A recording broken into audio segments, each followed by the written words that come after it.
If you're watching this video, then you're probably seeing a lot of short-form vertical videos from journalists and news publishers.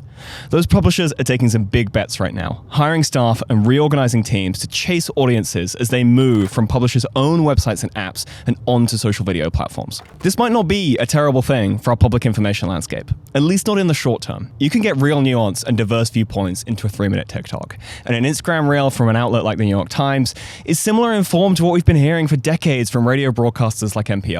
The problem is that when you view a news story on a news website, that news publisher can make money. They can serve you advertising, they can charge you a subscription, and they use that money to pay for their reporting. But viewing that same story in the form of a social media video gives the publisher basically nothing. You might have seen an ad before watching this, but only Instagram saw any revenue from that. Influencers get around this by monetizing their audiences through merchandise or brand deals. But these methods can cross ethical boundaries that news organizations have good reasons to hold. The result? News publishers are in a difficult strategic bind right now. Chase audiences onto social video platforms with no promise of revenue return, or stay out of the field and allow potentially less scrupulous news influencers to fill that gap. To understand how news outlets are navigating this dilemma, I contacted a dozen across print, digital, radio, TV. Publishers who are either actively posting on short-form social video platforms or hiring for these roles.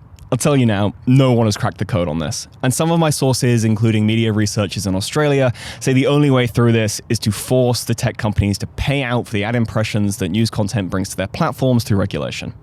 I'll believe that when I see it. But in the meantime, some publishers are using these platforms to advance other strategic goals. So we started the social video stuff about 2 years ago, and it's enabled us to reach such a much younger audience. That's Karen Leong of Scientific American, where she's part of a team that uses short-form social video to diversify the magazine's audience. Scientists are trying to literally refreeze the Arctic. We had a reporter go out on the ice to learn more about this ambitious geoengineering project. In terms of revenue, it was never set out to be a money-making device. There aren't ads. The click-through rate is pretty low. The platform is built for you to do this and not like profile, click to website. There are loads more insights like this in my full piece. Define the platform, click through to that link, go read it at businessjournalism.org.